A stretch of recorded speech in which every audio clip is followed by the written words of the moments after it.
Hey guys, आज है 27 अक्टूबर और हम जा रहे हैं Tata lit live NCPA Mumbai and today is day 1। आ गए हैं हम चर्च गेट और ले ली है हमने शेयर्ड कैब टिल NCPA।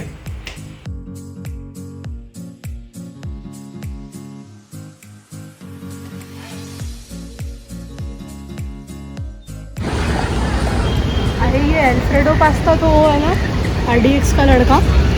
पका मत यार, अरे RDX सीरियसली मत पका। लक्की RDX का लड़का।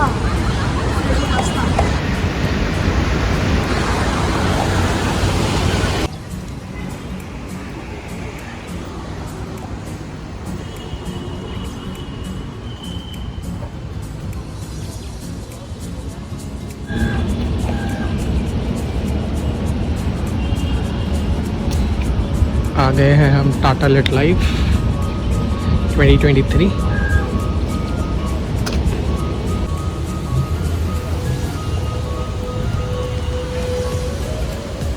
मांगी गई है रजिस्ट्रेशन के लिए। हम रजिस्ट्रेशन काउंटर रजिस्टर करवा के आप अंदर जा सकते हैं।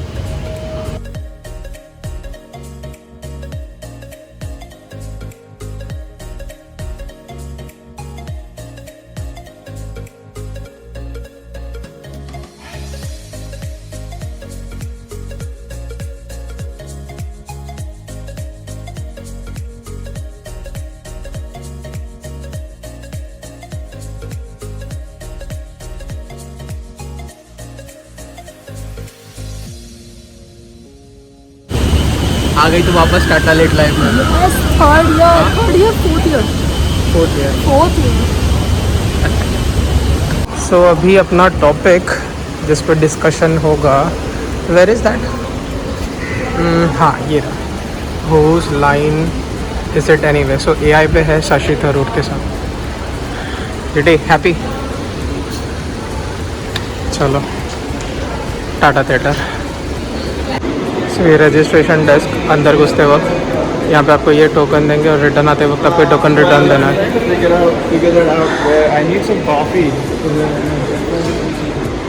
अब हम जाएंगे अंदर जहाँ पे हमारा सेशन होगा 1 घंटे का।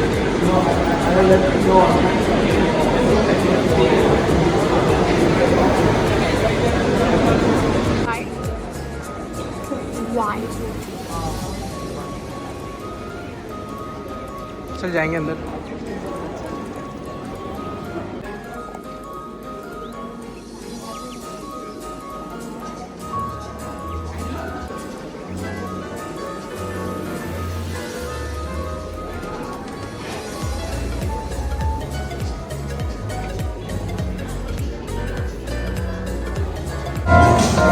So after a long wait, we are again here. Back for Sashi Tharoor. Not back for Sashi Tharoor, but okay. Back for Sashi Tharoor. NCPA में है ये Tata lit live. This is day 1। Me Harsh, ये हिमांगी मेरी बहन। Unfortunately अच्छा गुस्सा हो गई बस। Fortunately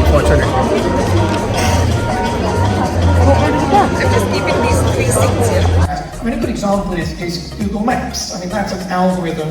It's a piece of, whether you call it, elevate it to artificial intelligence is another question.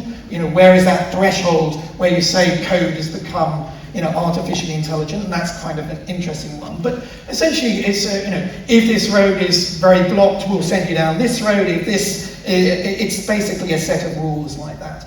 Now, the point is, in the past, we've been very excited about AI sort of doing amazing things, but we've been having sort of AI winters for about 4 decades. And that's because actually we weren't very good at writing this code. Humans write instructions, but all the computer is doing is implementing at speed and at depth things that we're telling it to do. Now, a big phase change happened probably around 2016, I would date it, where we changed the way we were writing code. And this is why we're starting to get something which is surprising us, doing things that we weren't expecting, and therefore the appearance of maybe something we can call an independent intelligence. And this is because we're writing code from the bottom up rather than top down. So we're allowing code to interact with data, and through that interaction it updates itself and says, well, I got that wrong last time, so actually how can I reparameterize my code such that next time I will get that right? there's a really interesting message for education here, because this code only gets better when it fails. When it gets something wrong, it then updates and says, well, how can I have done that better? I think in our education system, we expect everyone to get everything right, and we only learn really when we get things wrong. So it's a really nice microcosm of how we learn best as humans. Get something wrong, update it. Now the interesting thing is, this is allowing the possibility for the code to start to drift away from what the original human who wrote it, because it's developing, changing, getting more and more complex. And so when we talk about the output of the code, there's the interesting possibility that that output really wasn't the seed of the human who wrote that first bit of code. But it's more like, we don't say that Picasso is the product of the DNA of his two parents. But we don't say Picasso's creativity is a product of the parents, because Picasso went through a learning process and the environment impacted. And I think you should think about it as a similar sort of process. The code we're seeing evolving is being affected by its interaction with the digital environment, and therefore is actually becoming something independent from the humans who started the learning process off. And that's what I think is so exciting. That phase change in the way code is produced. Dropping the mic. Mic drop moment. It is, I think, why there is a potential, and we'll get onto this, I think people feel like, well, surely it can't be creative, that's something unique to the human expression of our internal emotions and things. But my belief, and that's what I wrote about in this book, is that actually this has the potential to be creative. So that's a little sad. And that brings in Dr. Tharoor. He said that brings in the potential to be creative. One very interesting aspect is, how would you define what is creative? See, I've always thought that creativity involved innovation. That is, it's the human capacity to think of something new. A new story, a new idea, a new poem, a new piece of art, a new work, with both imagination and skill. And I think of imagination as a particularly human quality. And skill, of course, can be learned and often needs to be learned, but it can also be learned by yourself doing it. Now, that part AI has begun to do. So, for the longest time, and certainly, excuse me, for much of the early AI, I think it was essentially regurgitative. Absolutely. It was sort of like a slightly more sophisticated Google search model. It went and searched through data and told you what was already out there. Yeah, but it seems to have moved, as Marcus was saying, to something more than just regurgitation. Now you're getting ChatGPT to write poems to your sweetheart, which alarms me, certainly. It certainly undermines all my teenage years. That's another matter. But you also find this mimicking of humans in other and slightly more worrying ways. It makes mistakes.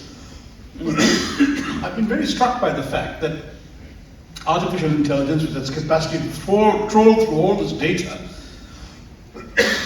still makes errors and can get some basic facts wrong. Not just because it's trolled through the wrong data, but because it actually sometimes makes things up that never were. Absolutely. And I've begun to notice this in a couple of things. I, searched for something on two different AI platforms for a column I was writing, and they gave two different answers. Actually, both were wrong. So what was striking was it then took a human sub-editor to tell me in which way. So I can tell you, it was my last column in a magazine called The Week. It was a fairly straightforward question about how many Indian cardinals there have been and how many of them are still around. So one told me 4, the other told me 6, and the correct answer was 5. You feel fantastic, and it's music or it's art. Would the value change if you knew it was created by AI? Now this is really interesting, because I did in the book I talk about an experiment that was done at Basel Art Fair. And they had a gallery just filled with pictures, and they asked people to, which ones you were finding exciting, emotionally engaging. And then afterwards they were told, the ones you were really finding interesting emotionally were all created by AI. And the reaction was, I feel cheated. But if I told you a joke and you all laugh, and then I say that was created by ChatGPT, that doesn't invalidate your laughter. So what's going on here? I think what we have to remember is that this AI is learning on our art. It's being given our emotional world, and it's a new kind of pair of glasses. It's like a new tool, a new way of looking at it. So it's not surprising if it's learned on our emotional world that it's going to produce things which stimulate. It's interesting that some artists have now sued the company that generates the album that does this art in Europe, on the grounds that what they've done is they have trawled what is publicly on the internet of their art, and then their programs, having been trained on this existing art that they created through their effort and their imagination, is now generating imitative art in their styles, and thereby undervaluing, leading to a loss of value for what they themselves have produced. Now, many of them have demanded and succeeded in ensuring that their art is taken off the internet, so that it cannot be used to train an AI program. And that raises real questions. You know? So if you have an artist whose work is completely available on the internet, let's say Picasso, you might actually get a new Picasso out of an AI machine, out of an AI program. Whereas if you have a contemporary artist who doesn't want that to happen, and wants to preserve their own creativity, they can actually, in some countries anyway, have their stuff taken off the internet so they can generate their own work. I think it's jolly unfair on AI. So, we don't deny a new emerging artist the ability to look at the art of the contemporaries, read books, all the books that you read. Suddenly you're not allowed to use any of them, or you've got to forget them all when you do your own. Of course not. Every artist is informed by the art of the past, and why are we denying AI the opportunity to learn from our art of the past? I think the dividing line... Marcus. Yes. So if artist X has got, let's say, 25 paintings on the net, and the AI program that produces a 26 painting, that person's style, his ability to sell his 26 goes down. Whereas a creative writer has read hundreds of books by hundreds of different authors, has learned what he thinks he enjoys and what he can write better and what he can't do so well, and then he or she writes something totally original, not trying to imitate a particular writer. Now, if you have an artist all of whose work is imitative of one other artist, then it's not really art. No, and it would have no value in the absolutely, and if a human did it, it would also, they'd be brought to court as plagiarism. So I think we already have legal processes underway. Which can apply to AI as well. The elusive panacea of the modern era seduces us with its promises of boundless potential, yet in its intricate tapestry lies a tangled skein of contradictions. The effervescent proponents of this digital demigod extol its versions with unabashed fervour, and so it goes on. So I told you AI makes mistakes. I don't write like it.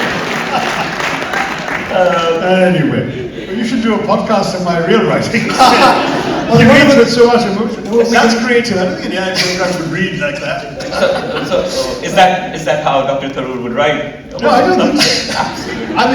Actually, the internet is full of these jokey attempts. I mean, somebody got someone to write a leave application on the grounds that he wasn't feeling the vibes that day, in the style of Sashi Tharoor. I mean, it's there on the internet. It really was twaddle, to be honest. I am not convinced that this is working yet. I think recently you were upset. Maybe I can do it better. Well, an encouraging thought for us novelists and writers, and I think actually ChatGPT and these text generating things have a limitation, and it's about time. They don't have a very good concept of time. So a novel is a long-term process where you're keeping track of many things, weaving them together.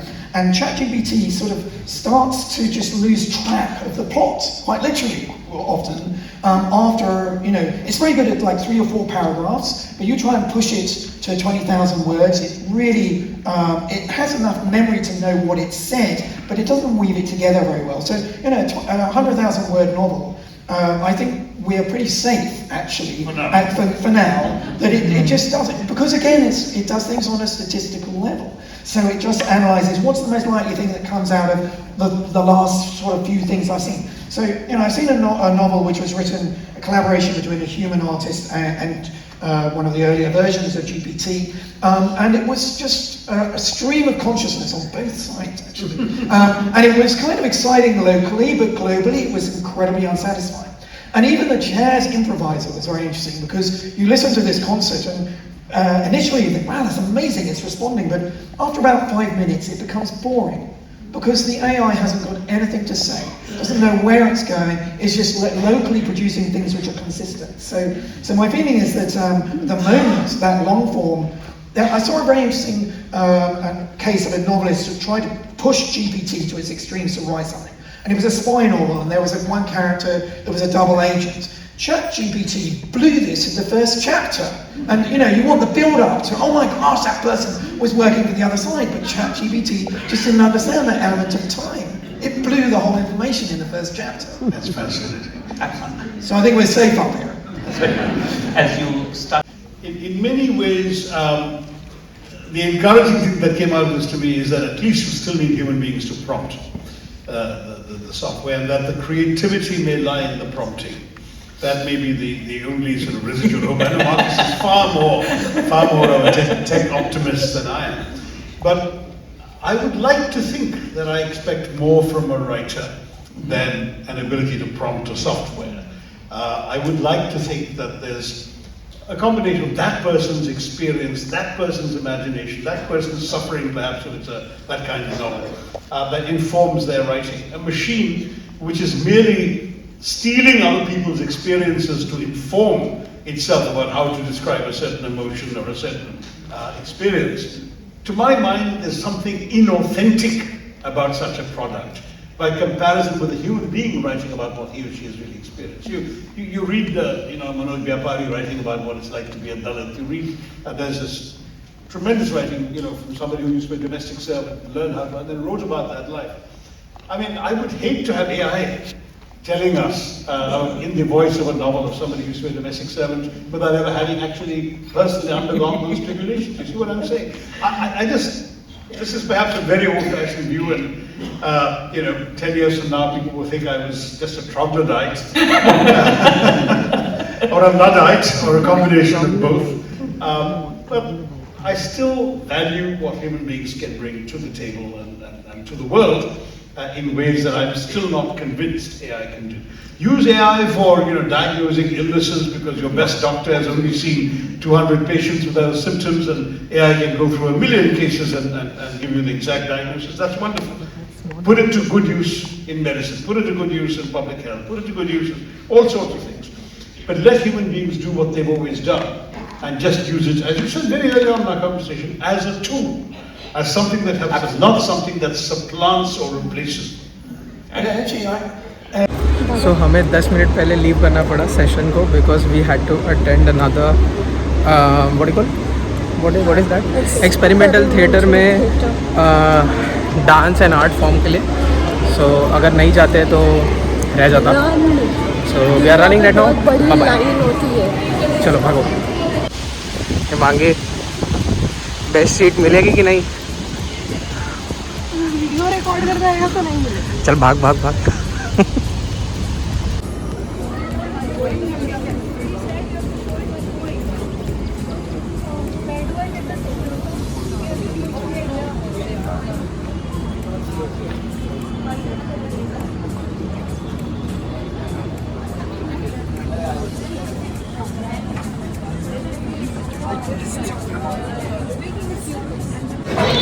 At the end we finally made it. मैं बार-बार ये कर रही बात करना क्या है? Professor K.B. Sidaya, an Indian poet, socio-political philosopher, writer, and social activist known for his works in Kannada. Directed by the acclaimed Lakshman K.B., this experimental Kannada play represents the lives of the Daklakatha, a Dalit community through song and storytelling. To quote from an article in Deccan Herald, the performance stands as a challenge to traditional mindsets, boundaries, and the definition of aesthetics in theatre. a gentle reminder to please turn off your cell phones, not to put them on vibrate, just to turn them off, before the performance begins, so as not to disturb the performers as well as your fellow audience. ಉತ್ತಮರ ಹಟ್ಟಿಯ ಎಮ್ಮೆ ಬಾಲ ಹಿಡಿದು ತುಂಬಿದ ಕೆರೆಯಲ್ಲಿ ಈಜು ಕಲಿಯಕ್ಕೆ ಹೋಗ್ತಿದ್ದೆ. ನಾನು ಸ್ಕೂಲ್ಗೆ ಕಲಿಯುವುದು ನಮ್ಮವ್ವನ ಆತ್ಮವನ್ನು ಸುಡುತ್ತಿತ್ತು. ಆಕಾಶ ಕೌಚಿ ಭೂಮಿ ಕುಸಿದಂತೆ ಆಡ್ತಿತ್ತು. ತಪ್ಪು ನನ್ನ ಮಗನೇ, ಏನ್ ಅಕ್ಷರ ಕಲಿತಿದ್ರೆ ದಾಖಲೋರ್ಗಿಂತ ಕಡೆ ಅಂತ ತಿಳ್ಕೋ. ಬೆಟ್ಟದಂತೆ ಸಿಡ್ದು ಹೊಡೆದು ಬಡ್ದು ಕೊನೆಗೆ ಮುದ್ದಿಸಿ ಸೆರಗಿನ ತುದಿಯ ಗಂಟಿನಲ್ಲಿದ್ದು ತೂತ್ ಕಾಸು ಕೊಡ್ತಿದ್ದೆ.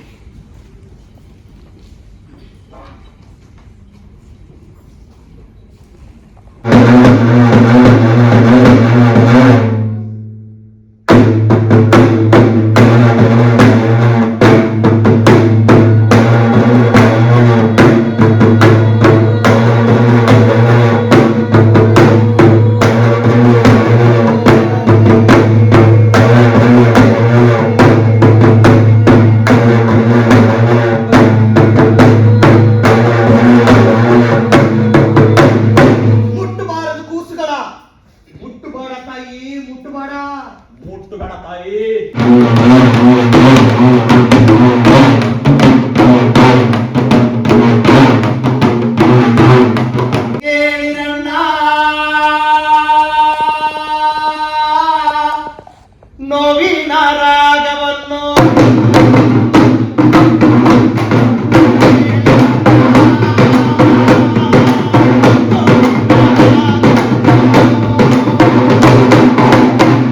ಈ ನಾಡ ಮಣ್ಣಿನಲ್ಲಿ ಗುಡುಗಾಗಿ ಗುಡುಗಬೇಕು, ಸಿಡಿಲಾಗಿ ಸಿಡಿಯಬೇಕು, ಮಳೆ ಹನಿಯು ಸುರಿಯುವಾಗ ನಾವೆಲ್ಲ ಕುಣಿಯಬೇಕು.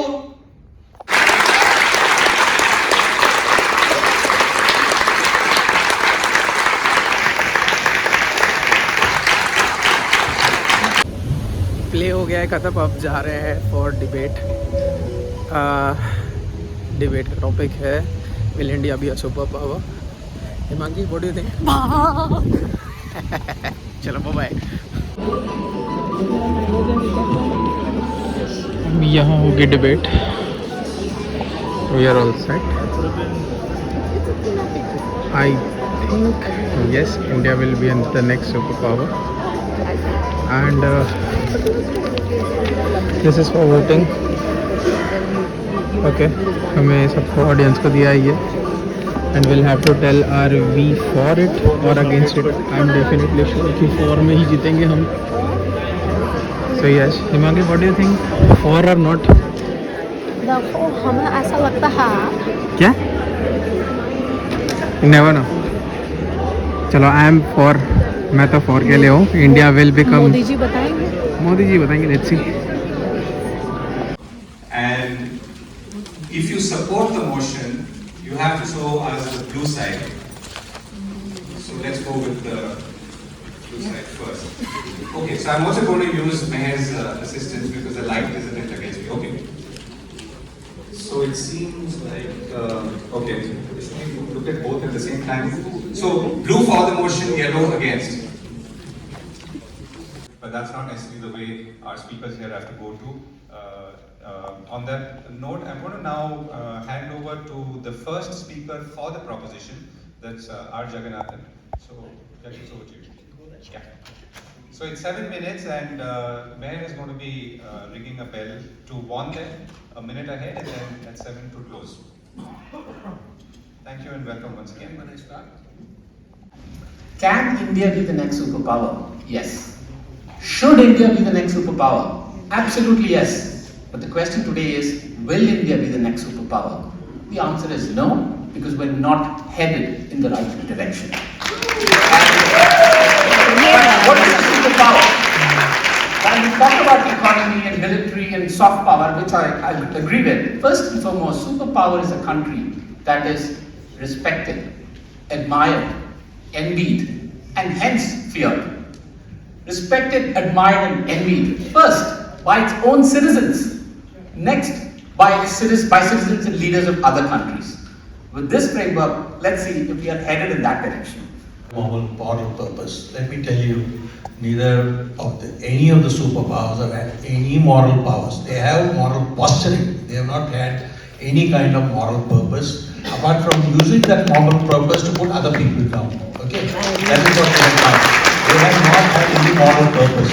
Let me tell you, if at all anybody had moral purpose, it was us, and we have been losing throughout with our moral purpose.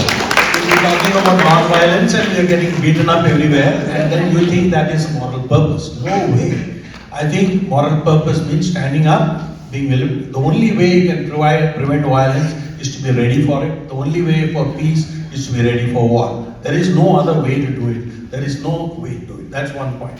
Second thing, you talked about India lacking the administrative capacity. I think it's a long process. For the first time in the last 10 years, I think we have built state capacity. We have developed, how did we vaccinate 200,000 people? We did it because we built state capacity, we built administrative capacity. How did we reach bank accounts to every house? Because we had the capacity. How did we reach electricity to the last mile? Because we had the capacity. How did gas pipelines reach everyone? How does water reach every household?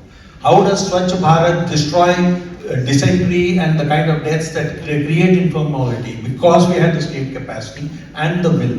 So what I am trying to say is, it's easy to say that, oh my God, these numbers are bad. But the point is, you have to compare this number to what it was 20 years ago. It is better. That is what it is. The opposition.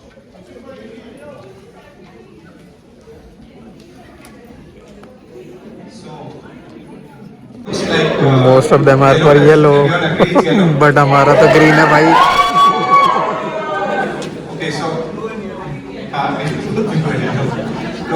you'll have to do only one, I think. Two of you. So one of you is blue, one of you is yellow. Okay. So that's good harmony. Okay, so I think it does look like yellow seems to have edged out to blues at the end of this debate. So thank you all very much for.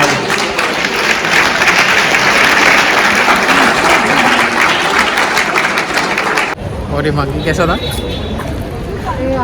हाँ ठीक है, चलता है. वो debate थोड़ा रहता है ऊपर नीचे, but may be not very immediately, but may be in coming future बन जाएंगे सुपर पावर. अरे बन जाएंगे. ठीक है. दिन कैसा था? दिन तो मस्त. चलो bye bye. Bye. Let's meet tomorrow in day 2. Bye bye.